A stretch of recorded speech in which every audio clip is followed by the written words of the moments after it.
지금부터 유스케이스 다이어그램에 대해서 공부하도록 하겠습니다.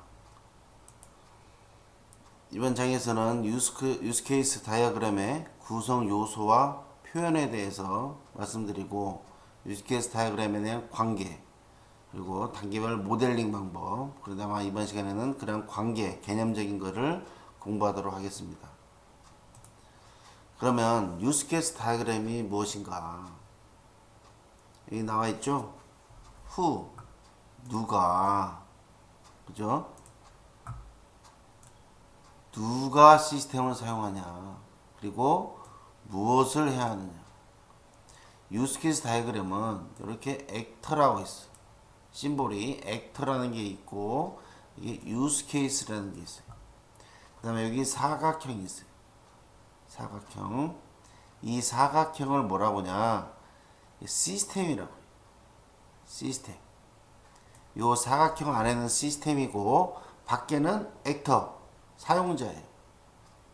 그러면 이 사용자와 이 시스템 사이에 어떻게 관계가 있냐. 여기 보면 사용자와 상호작용하기 위해서 인터페이스는 무엇일까? 쉽게 말해서 여러분들이 자주 쓰는 ATM기 있죠? ATM기에 여러분이 사용자예요. ATM기의 사용자는 누가 될까요?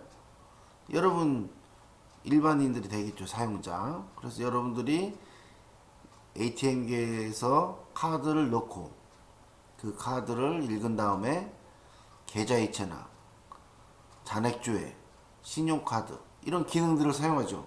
그러한 기능들을 인터페이스라고. 인터페이스. 그래서 요 액터는 사람이에요.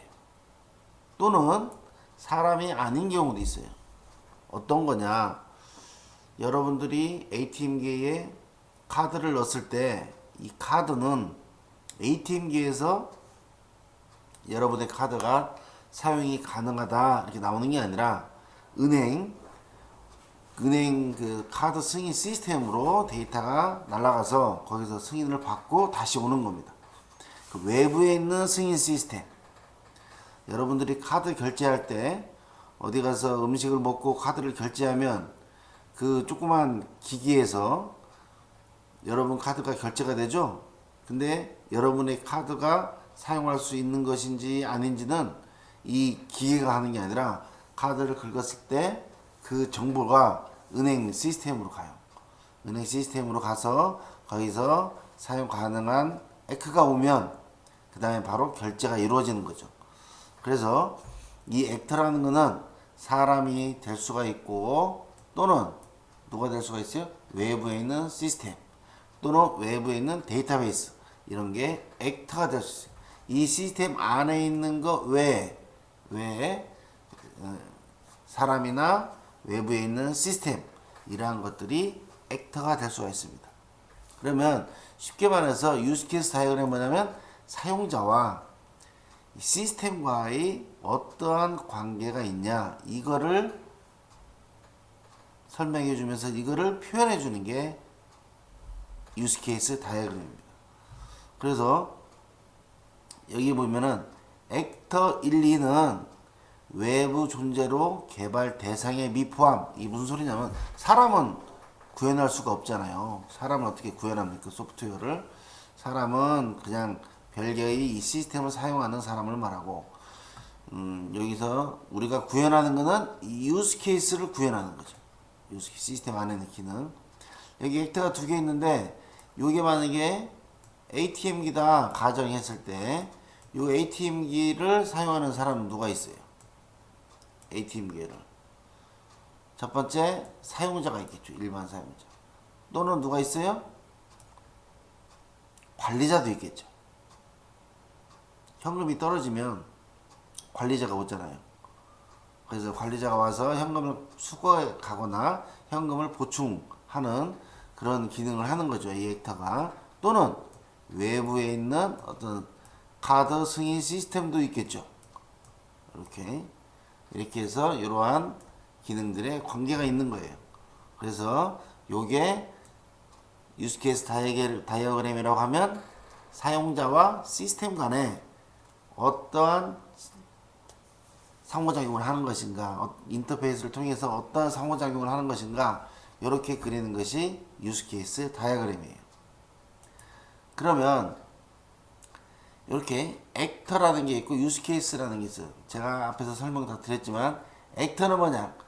개발할 시스템. 아까 사각형이 있다고 그러죠. 개발할 시스템. 이 시스템 외부의 존재. 이 얘기 외부에 있죠. 외부의 존재. 이거를 액터라고 해요. 유스케이스는 이 시스템 내부에 해당하는 내부에 있는 기능들을 유스케이스라고 해요. 그래서 이 유스케이스 다이어그램은 뭐예요? 사용자 관점에서 시스템을 모델링한다. 사용자가 무엇을 어떤 기능을 사용할 것인지 거기에 그걸 중점적으로 모델링하는 것이 바로 유스케이스 다이어그램이다 그래요. 유스케이스 다이어그램은 여러 가지 관계가 있습니다. 그건 배우도록 하겠습니다. 자, 유스케이스와 유스케이스 사이에는 두 가지 관계가 있어요. 포함 관계가 있고 확장 관계가 있어요. 포함 관계를 include다 그래. include 관계다. 확장 관계를 extend다 그래. 그래서 여기 말은 다른 유스케이스에서 기존 유스케이스를 재사용할 수 있다. 이 말이 좀 어렵죠. 기존 유스케이스의 진행 단계를 추가해서 새로운 유스케이스를 만들어내는 단계. 말은 좀 어렵지만 그림으로 보면 이게 굉장히 이해하기가 쉬워요. 그래서 여기 이 슬라이드에서는 유스케이스는 유스케이스와 유스케이스 관계에서는 두 가지가 있다. include 관계가 있고 extend 관계다. 두 가지를 있다고 알아두세요. 그럼 액터 사이에는 뭐가 있냐? 이렇게 일반화 관계. 일반화 관계로 표현을 해요. 액터 1과 액터 2, 액터 3. 액터 2와 액터 3는 액터 1과 관계가 있다. 쉽게 말하면 여기가 우리가 일반적으로 어떤 홈페이지를 사용할 때 회원이다. 회원이다. 여기는 비회원이다. 그럴 때 요거는 고객이다 할 수 있어요. 고객은 이렇게 쓸 수 있죠. 두 가지를 포함해서 회원이건 비회원이건 고객은 이렇게 할 때 이런 액터들 사이를 관계를 해줘요. 왜 이렇게 관계를 갖냐? 그거는 뒤에서 설명하도록 하겠습니다. 중요한 건 이번 슬라이드에서는 유스케이스와 유스케이스 사이에는 두 가지 관계가 있다. 첫 번째 include 관계, 두 번째 extend 관계. 여러 고객은 하나로 묶는 거를 뭐라고 그래요? 일반화 관계로 묶을 수 있다. 그러면 각각의 관계에 대해서 한번 알아보도록 하겠습니다. 자, 연관관계, association. 연관관계는 액터와 유스케이스 사이 관계. 액터와 유스케이스 사이 실선으로 표현합니다. 액터와 유스케이스 사이를 일반화 관계다 그래. 자, 우리가 분석을 해봤더니 어떤 시스템에는 사용자가 있고 관리자가 있다. ATM 기인 또는 상품 주문이네요. 홈페이지에서 상품 주문을 하려고 그래요. 그러면 사용자가 있고 관리자가 있어요. 사용자는 어떤 기능을 하냐면 상품을 선택을 하는 기능이 있고 상품을 주문하는 게 있고 관리자는 물품을 관리하는 기능이 있다. 이렇게 가정했을 때 그럼 시스템을 이렇게 밑에 있는 것처럼 나타낼 수가 있어요. 사용자는 상품 선택과 상품 주문과 관계에 있다. 그래서 라인을 그리죠. 실선을 이렇게 요거를 어소시ए이트 연관관계다 그래요. 연관관계. 유스케이스와 액터 사이는 연관관계로 표현을 해요. 관리자 역시 액터니까 유스케이스와 연관관계를 갖고 있는 거예요. 그래서 액터와 유스케이스 사이는 연관관계로 표현한다. 이렇게 알고 있으면 되겠습니다. 그러면 유스케이스 사이 관계. 아까 뭐라고 그랬어요? 유스케이스와 유스케이스 사이 관계는 include 관계냐, extend 관계냐 두 가지가 있다고 그랬죠. 자, 여기서 include를 포함 관계라고 해요. 하나의 유스케이스를 수행할 때 다른 유스케이스가 반드시 수행되는 단계. 반드시라고 그랬어. 반드시. 자, 여러분 자판기에서 돈을 입력하면 금액 표시. 화면에 금액이 그 디스플레이에 금액이 표시되죠? 500원을 넣으면 500. 추가로 500을 또 넣으면 1000 이렇게 표시되죠. 이렇게 반드시 동전을 투입했을 때 자동으로 표시되는 거를 뭐라고 그래요? 무슨 관계? 인크루드 관계다. 그래. 인크루드 관계. 자, 사서가 대출 기능을 쓰려고 그래요. 그러면 대출을 하려면 이용자 확인과 도서원 입력을 반드시 해야 돼요. 이런 거를 인크루드 관계다. 그래. 인크루드. 반드시 해야 되는 거. 인크루드.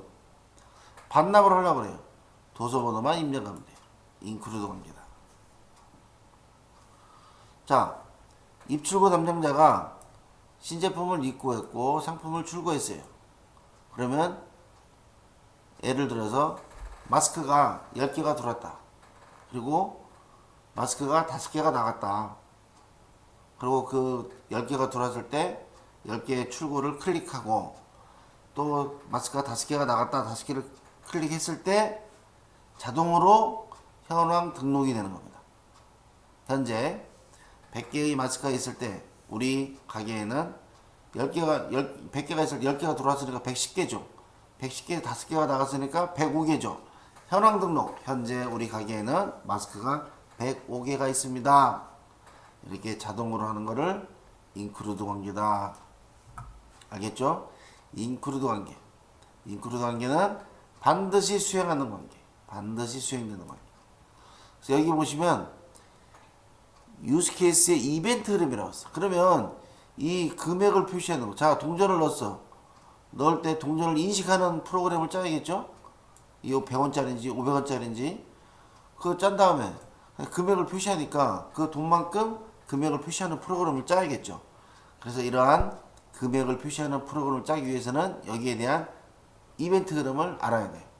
또는 대출을 할 때 이용자 확인, 도서번호 입력을 반드시 해야 되잖아요. 그럼 대출에 대한 유스케이스 이벤트 흐름을 보시면 대출을 선택한다. 사서가 대출을 선택한다. 확인 유스케이스를 포함돼요. 이용자 확인 유스케이스를 포함한다. 그래서 인크루드 됐죠. 이용자 확인을. 다음에 이 이용자 확인을 하면 이 이용자가 여기서 보면 대출이 가능한지 이걸 보는 거죠. 대출이 가능한지. 그래서 이용자에게 대출이 가능한지를 여부를 표시하고 그 다음에 대출이 가능하면 도서번호를 입력하면 도서 대출이 이루어진다. 반납을 선택하면 도서번호 입력 유스케이스를 포함한다. 반드시 도서번호를 입력을 해야 됩니다. 그러면 도서번호 입력을 처리하고 반납이 끝난다. 이게 반납에 대한 이벤트 흐름이고 대출에 대한 이벤트 흐름이. 어떤 사람은 내가 라인으로 이렇게 인크루드 이렇게 하면 어떻게 돼요? 반납을 할 때는 이용자 확인도 반드시 해야 되고 도서번호도 해야 된다. 요즘 깨비칙판 가면 바로 이용자 확인은 안 하잖아요. 그다음에 어떤 그 도서를 대출할 때는 깨비칙판에서는 전화번호 뒷자리 알려주세요. 그러면 제가 6000번입니다. 그럼 6000번으로 찾아가지고 제 이름을 알고 그다음에 어떤 책입니까? 제 이름을 아는 순간에 요 책이 반납할 게 있는지 없는지 밀려있는 게 있는지 보고 그게 없다. 대출이 가능하다. 그러면 가능합니다. 그러면은 도서번호 입력을 하면 그 바코드를 입력하죠. 입력하면서 대출이 시작이 되는 거죠. 반납은 역시 책 카드를 보면 바로 도서번호만 입력하면 되죠. 그러면서 반납이 이루어집니다. 입출고 담당자도 신제품 입고 출고할 때도 하는 순간에 바로 현황이 등록이 되죠. 우리 온라인 같은 거 보면 이렇게 해서 입출고 담당자 하는 그 인크루드 관계를 알아봤습니다. 그러면 유스케이스 다이어그램에 대한 관계 중에 익스텐드에 대해서 알아보도록 하겠습니다.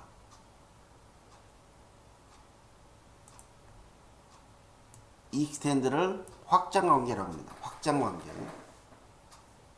확장은 뭐냐? extend라고 했어요. 상위 유스케이스로부터 특정 조건에 의해서 수행하는 거다. 특정 조건이라고 했어요. 이거 뭐냐면 기본 유스케이스를 수정하지 않고 새로운 요구사항을 추가로 표현한다. 추가로 표현한다. 쉽게 말하면 예를 봅시다. 고객이 KTX를 예약을 했어요. 여러분들 KTX 서울서 부산까지 가는 티켓을 인터넷이나 모바일로 예매를 했어요. 그럼 내가 예약이 됐는지 확인할 수가 있잖아요. 예약을 하고. 그런데 이 예약 확인을 해도 되고 안 해도 되잖아요. 이때 해도 되고 안 해도 되는 거를 익스텐드 관계라고 해요. 아까 인크루드 관계는 이렇게 했어요. 왼쪽에서 오른쪽으로 갔죠. 익스텐드 관계는 오른쪽에서 왼쪽으로 가요. 요 화살표의 방향을 잘 알고 있어야 돼요.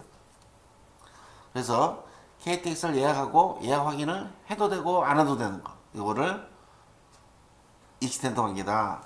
또 한 가지 예를 볼까요? 여러분들 메일 쓰다 보면 조그만 창으로 메일이 도착했습니다 나오죠. 그럼 메일 확인을 눌러서 내가 메일을 확인할 수가 있잖아요.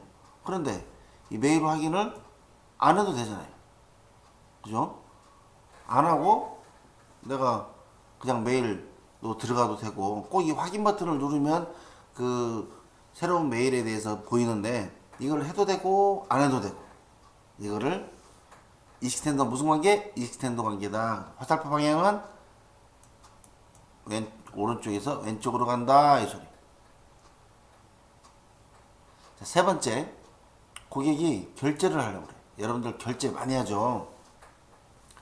이거를 신용카드로 결제하냐? 아까 여기서는 앞에서는 하나 했잖아. 하나 했으니까 이걸 해도 된다 안 해도 된다는 말을 표현을 썼죠. 자, 결제는 신용카드로 할 것이냐 포인트로 할 것이냐, 익스텐드 관계. 둘 중에 하나로 해야 되잖아요. 근데 신용카드로 할 것이냐 포인트로 할 것이냐, 이런 거는 어떤 걸 할 것인지 모르잖아. 그죠? 이럴 때 둘 중에 하나로 해야 되잖아요. 이때 익스텐드 관계다. 또 하나, 영화를 예매할 때 현장에서 예매할 거냐 모바일로 예매할 거냐, 현장에서 예매할 거냐 모바일로 예매할 거냐, 이것도 어떻게 익스텐드 관계다. 도서 예약을 했는데 예약을 했어요. 근데 예약을 내가 가능한지, 그냥 예약을 해가지고 내 스스로가 어떤 A라는 책을 입력을 해서 예약하면 되는데, 이 책이 지금 있냐 없냐 하고 예약 가능한지 확인을 딱 누를 수가 있잖아요. 또는 내 연체가 조금 있는데, 또는 책을 내가 도서관에서 학생들이 도서관에서 10권을 빌리는 10권을 다 빌렸어. 또는 8권을 빌렸는지 잘 모르겠어. 집에 책이 몇 권 있는지 몰라가지고 내가 그냥 A라는 책을 누르면 이 책을 내가 몇 권 빌려간지 알고 빌릴 수 있다 없다 이걸 아는데, 궁금하니까 이게 예약이 가능한지 한번 눌러보자 하고 예약 가능 확인을 한번 해보는 거예요. 해도 되고 안 해도 되는 거, 이거를 익스텐드 관계다 그래요. 익스텐드 관계. 그래서 이렇게 유스케이스 사이에 두 가지 관계가 있다고 그랬어요. 하나는 인크루드 관계, 또 하나는 익스텐드 관계. 그래서 익스텐드 관계는 이 유스케이스에 대한 이벤트 흐름을 보도록 하겠습니다. 예약 유스케이스. 그러면 도서 예약을 선택한다. 그러면 예약 가능 확인을 확장한다.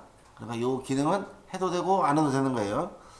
그러면 예약 가능 확인을 확장하면 예약 가능한지 알려준다. 그리고 도서 예약을 시행한다.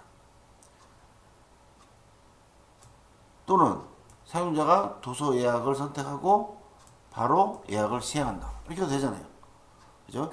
그래서 요 두 가지를 확장을 해도 되고 안 해도 되는 거죠. 그래서 이러한 관계를 무슨 관계? 익스텐드 관계다 그래요. 자, 유스 케이스에서 확장 관계와 포함 관계 차이점. 결제 유스 케이스에서 신용카드 결제냐 포인트 결제냐, 이거는 확장 유스 케이스. 이거를 앞에 있는 거는 뭐라고? 기존 유스 케이스라고. 기존 유스 케이스에서 확장 유스 케이스로. 익스텐드는 오른쪽에서 왼쪽으로 한다 했어요. 이거를 기존 유스 케이스, 이거를 확장 유스 케이스. 이게 기존 유스 케이스인지 확장 유스 케이스인지 이걸 외울 필요 없어요. 그냥 익스텐드만 이해하고 있으면 됩니다. 그래서 기존 유스 케이스인 결제에서 하는데 신용카드냐 포인트냐 확장을 해서 둘 중에 어떤 거나 자기 하고 싶은 대로 수행을 하는 거. 이거를 뭐라고요? 확장이라고 한다. 또는 익스텐드라고 한다 그래요. 다음 포함관계. 포함관계는 반드시 수행하는 거예요. 기존 유스 케이스에서 동전을 투입하면 반드시 금액 표시가 거의 자동으로 일어나죠. 이거를 인크루드 관계다. 여기 나와있죠. 이벤트 흐름의 포함이 선택적이지 않고 항상 발생한다. 항상 발생하는 거. 이거를 포함 관계다 그래. 그래서 여기 밑에 보면은 포함 유스 케이스 금액 표시로 금액 표시. 동전을 투입하면 금액 표시로 바로 분기가 돼요. 그래서 바로 이루어져 가지고 금액이 얼마인지 디스플레이 표현하게 되는 거죠. 그래서 이게 바로 유스 케이스의 사이 유스 케이스 사이 관계 중에 포함 관계다 그래요. 자, 그러면 포함 관계는 여러 유스 케이스의 공통 기능, 반드시 해야 되는 공통 기능을 표현하기 위해 사용되고, 확장은 부가적으로 추가된 기능을 사용하는 거다. 그래서 이벤트 흐름이 필수적이다. 반드시 가야 된다. 확장은 익스텐드는 선택적이다. 그래서 포함 관계는 또한 수행 결과에 의존하고, 여기는 결과에 의존하지 않는다. 왜? 해도 되고 안 해도 되기 때문에 결과에 의존하지 않는다. 지금까지 유스 케이스 사이에 포함 관계와 확장 관계, 인크루드와 익스텐드에 대해서 우리가 공부했습니다. 다음은 액터 사이의 관계를 한번 볼까요? 액터는 일반화 관계라고 했어요. 그래서 액터들이 유스 케이스와 중복 관계가 나타나는 중복 관계. 다음 슬라이드에서 설명을 하겠지만 중복이라는 게 무슨 말인지. 중복하여 관계가 나타나면 액터들을 통합시킨다. 그래서 회원과 비회원이 있으면 고객으로. 이 통합을 안 해도 됩니다. 그냥 회원 액터를 갖고 해도 되고 비회원 갖고 해도 돼요. 왜 통합을 하냐? 그거는 왜 그럴까요? 지금 생각이 안 나죠? 다음 슬라이드에서 바로 제가 설명을 드릴게요. 또는 여기 옆에 보면 회원과 비회원을 고객이라고 하고 쇼핑몰 관리자도 있어요. 이 두 개를 또 합쳐. 고객과 쇼핑몰 관리자 합쳐버렸더니 사용자라는 하나로 또 이렇게 만들 수가 있어요.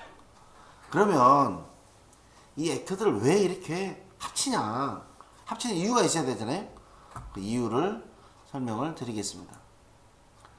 자, 여러분 인터넷 쇼핑몰에서 회원이 있고 비회원이 있죠. 회원은 회원 가입을 하고 로그인을 하고 그 다음에 물품 선택을 하고 주문을 하고 결제하고 그 다음에 결제한 다음에 배송 형한도 조회하고. 자, 쇼핑몰 관리자가 있어요. 액터가. 이 시스템은, 여기 시스템이 빠졌네요. 원래 이렇게 이 시스템이 이렇게 돼 있죠. 이 안에 있는 것이 시스템이라고 했어요. 그러면 요즘 보통 인터넷에 꼭 회원만 물건을 사나요? 비회원도 물건을 살 수가 있죠. 장사를 하려면 인터넷 쇼핑몰에서 회원이건 비회원이건 무조건 다 팔죠. 다만 회원인 경우는 어떠한 혜택을 주기 위해서 포인트를 준다던가 뭐 여러 가지 일이 뭐 내용들이 있겠죠. 또는 내가 회원이면 주소 같은 거 거기가 회원 가입돼 있으니까 주소 같은 거를 물건을 선택하고 주소가 자동으로 나오겠죠. 비회원은 물론 그걸 입력해야겠죠. 그러면 여기 보면 회원이 회원가입 로그인하지만 물품 선택, 주문, 결제, 현황 배송 조회가 비회원도 이루어지고 회원도 이루어지죠. 이 선이 많다는 거는 복잡하다는 거죠. 선이 많다는 것. 그래서 이 비회원과 복잡하니까 비회원과 회원을 합쳐요. 회원, 비회원, 고객이라는 걸로 합쳐버려요. 이 두 가지 다를 다 회원가입, 로그인, 물품 선택, 주문, 결제, 현황, 배송, 현황 조회 다 해버려요. 그 다음에 내가 다큐멘트로 주석으로 고객은 이 6가지의 기능을 사용할 수가 있고 고객 중에 회원은 비회원은 4가지 기능을 사용한다. 이렇게 나타내면 됩니다. 그러면 이 위에 있는 1번에 있는 그림하고 2번에 있는 그림하고도 어떤 게 이해가 편해요? 2번이 편하겠죠. 그렇게 이 액터가 많으면 많을수록 이 아까 어소시에이션 연관관계라 했죠. 이 선이 굉장히 많아지면 많아질수록 복잡해지겠죠. 그러니까 어떻게 액터들을 일반화 관계로 해서 일반화 관계로 묶어서 이 두 가지를 회원과 비회원의 그 라인을 포함되는 걸 다 그려준 다음에 주석에 표현을 하면 됩니다. 그러면 여기서 왜 액터들을 묶는지 그 이유를 알 수 있겠죠. 유스케이스 다이어그램을 그릴 때 그런 라인들의 복잡성을 빼고 심플하게 해서 설계자가 쉽게 이해할 수 있도록 해주는 게 이 액터들을 묶는 것이 되겠습니다. 쇼핑몰 관리자는 2개밖에 없으니까 이거는 뭐 묶을 필요가 없겠죠. 여기까지 액터 사이의 관계를 설명했습니다. 중복 관계. 액터 사이의 관계인데 유스케이스 모델링 할 때 유스케이스 흐름에 중복된 부분이 있어요. 여기 보면 대출하고 반납 유스케이스 사이에 여기는 7가지가 있고 여기도 7가지가 있죠. 그럼 여기서 보면 아이디어와 비밀번호 입력한다. 똑같죠? 2번도 똑같고 3번 대출을 선택하고 얘는 반납을 선택하고 그 다음에 도서번호를 입력하기 위해 화면을 보여주고 그죠? 그 다음에 도서번호 입력 도서번호가 유효한지 확인 가능한지 확인 중복된 게 있고 그 다음에 대출 여부를 가능 여부를 알려주고 간다. 이럴 때 고객 확인 유스케이스 보면 고객 확인을 보면 1, 2번이 되겠어요. 1, 2번이 되겠고 도서번호 입력은 4, 5, 6이 되겠어요. 4, 5, 6. 그래서 중복 관계가 있을 때 이러한 이벤트 흐름을 보면 어떠한 것들이 중복되는지 알 수가 있습니다. 그래서 이러한 것이 중복이 될 때 이 이벤트 흐름을 보면 대출 유스케이스하고 반납 유스케이스 2가지를 봤을 때도 여러가지 이벤트 흐름을 보면 중복되는 것을 알 수가 있어요. 그래서 고객 확인에는 1, 2번이고 도서번호 확인은 4, 5, 6이 중복이 된다라는 것을 알 수가 있습니다.